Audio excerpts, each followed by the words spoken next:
back, viewers. This is James Kalm, your half-assed reporter, the guy on the bike. And we're in Chelsea. We're going to pop into the David Zwirner Gallery and take a look at a Joe Bradley show. But first, I want to send a shout-out to our viewers in Cuba, the forests in Northern Europe, and Copenhagen. Stay tuned. Okay, so we're going to take a stroll through a Joe Bradley show titled Vom Abend.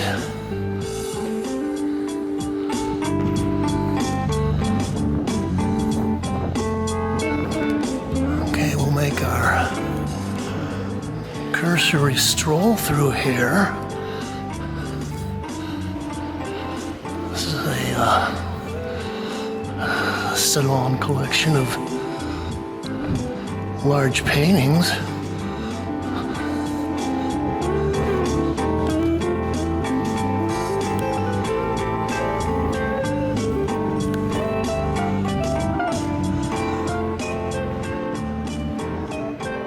So this is titled Flat Earth, oil on canvas 91 by 116 inches.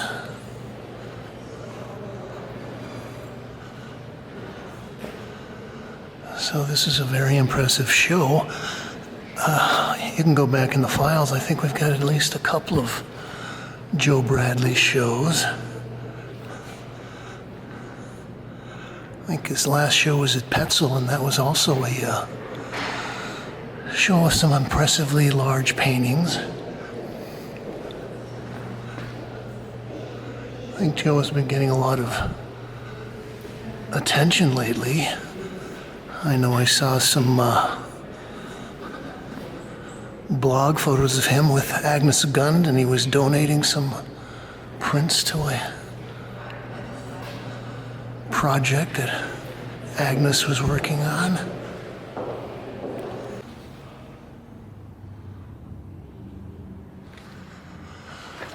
This one has got a tricky title. Title to be confirmed, 2023-24, oil on canvas, 101 by 78 inches.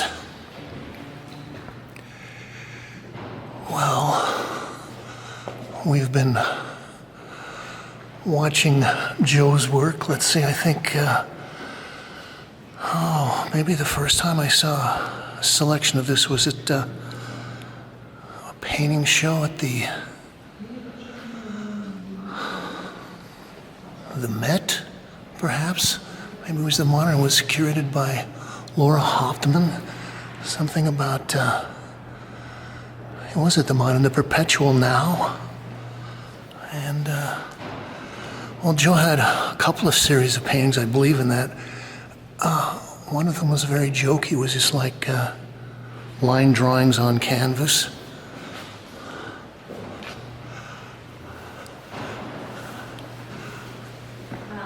And, gosh, where else did we see him? I think Gavin Brown, he had a show there, too. I think we got most of this on the record.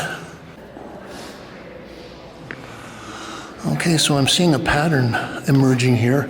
They're all titled to be confirmed. So, maybe that's a theme of the show. Vom Abend. I don't know what Vom Abend is, evening. Anyway, so we've been watching Joe's work for a while, and I know that I think he had a double show with Brice Marden at Mitchell, Innes and Nash at some point, maybe 8 or 10 years ago.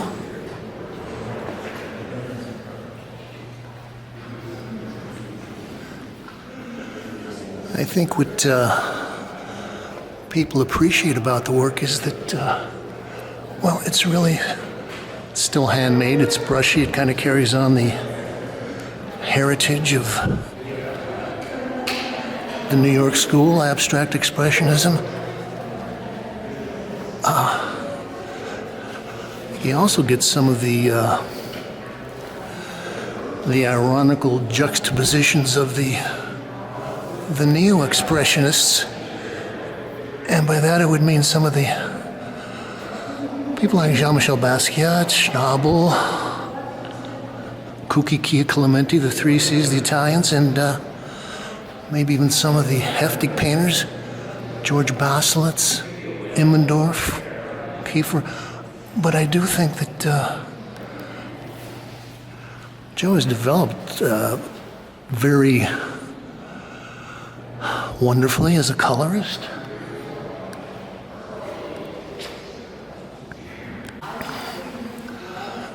Oh gosh, this is turned into a popular place.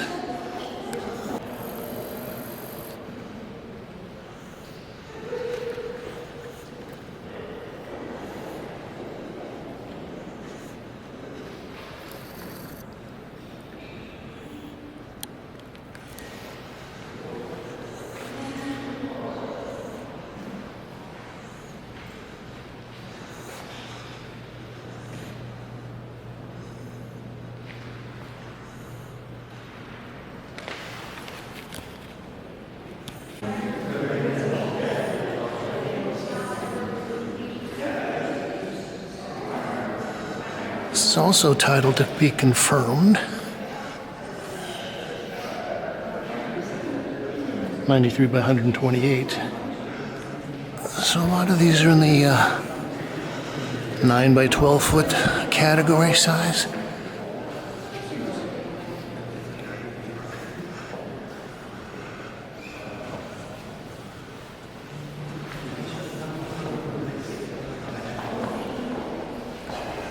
And I don't know, but I think that Joe is out somewhere in Brooklyn, maybe in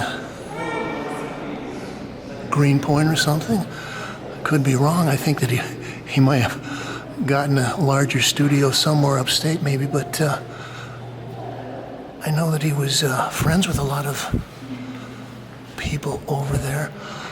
Like this one, it's a little darker. That's one of the things I've noticed is that some of the recent works he's really delving into aspects of black.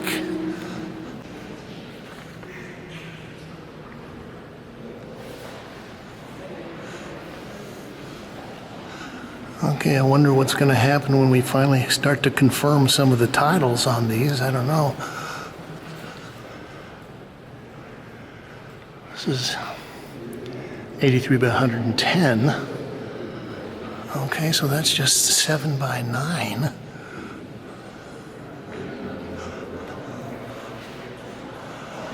So I like that Joe is able to kind of meld a feeling of landscape and then kind of draw in some figurative things over the top. He might also be doing some of this painting with sponges or maybe paint-soaked rags, kind of throwing them on there. Things like that.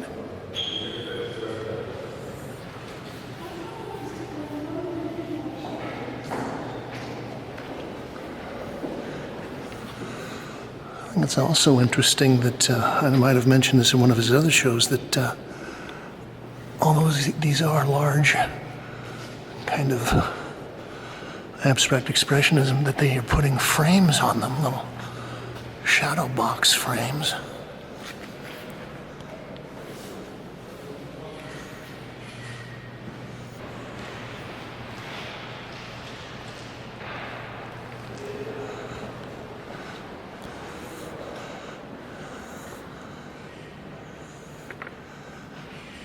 Okay, well, I was kind of joking about the fact that these have landscape qualities, but gosh, I see a little, looks like a sailboat. Maybe these are more like maps. I was kind of thinking they did have a kind of relationship to some of Jasper John's maps.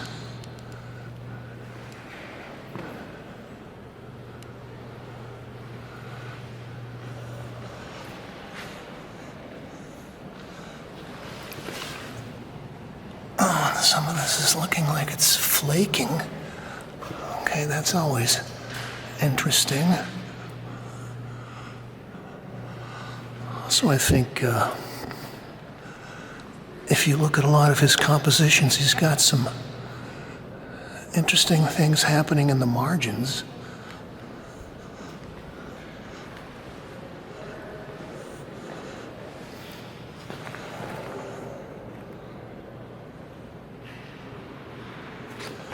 It's 85 by 111.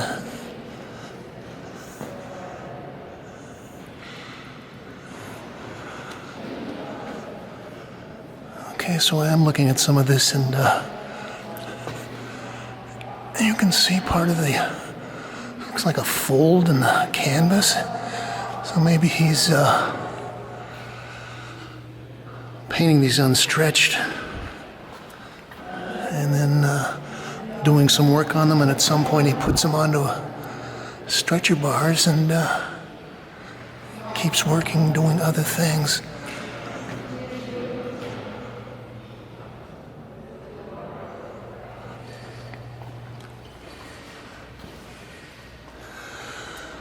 So we visited a young artist last week,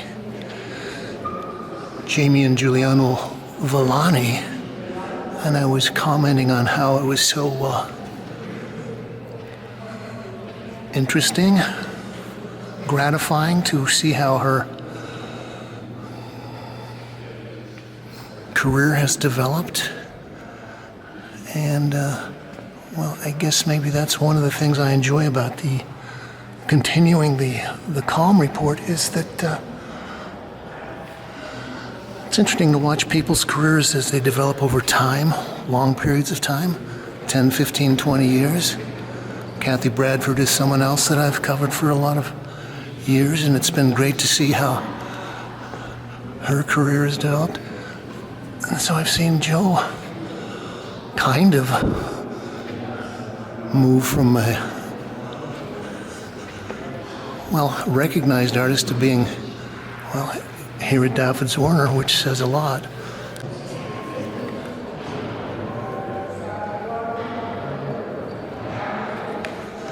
It's also to be confirmed. This is 84 by 103.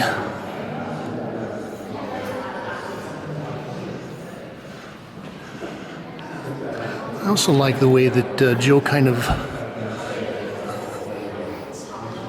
gives us a kind of geometrical background in that he starts out with these kind of quadrants of simple colors.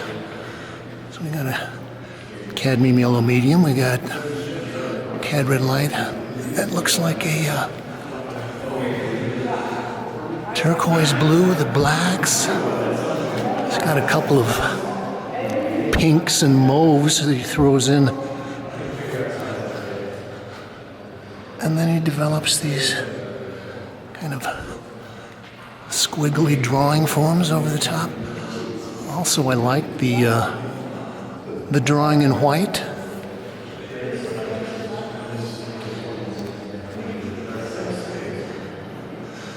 And looking down here, looks like we've got a little head that's upside down. Makes me think of Horst Antes, a German artist I remember from the 60s.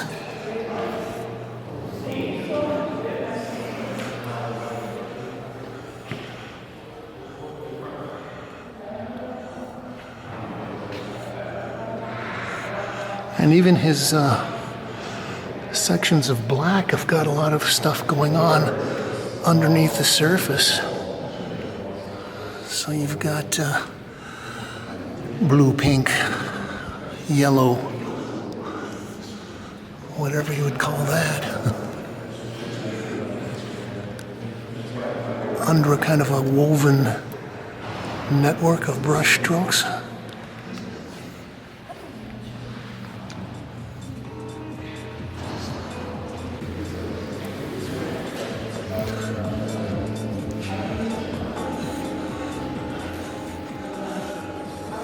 We're going to end our little stroll through here.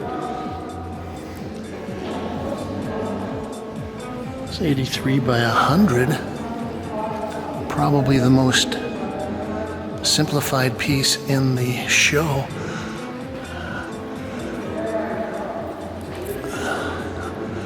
Okay, I don't want to get to be too Freudian here, but I'm wondering what this outline, this white outline, might represent pictorially. We don't know.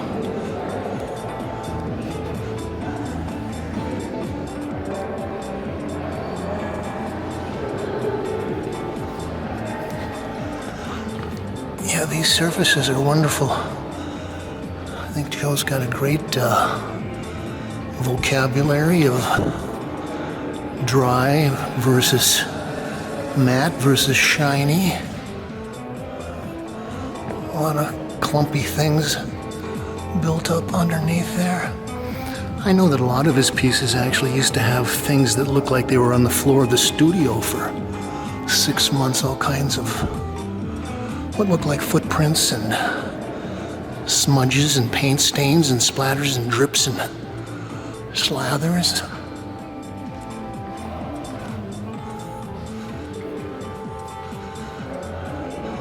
I also like the simple color on this one.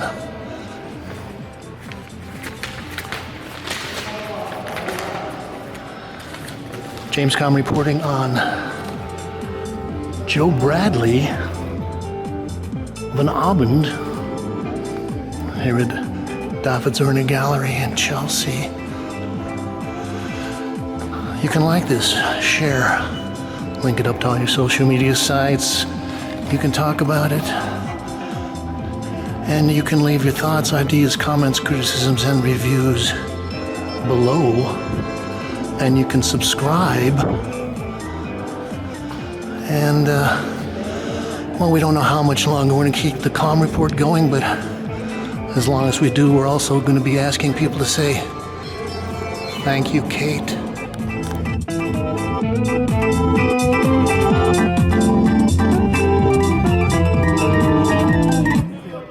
Where's he going, dude? I'm done this time. Thank you, the battery died.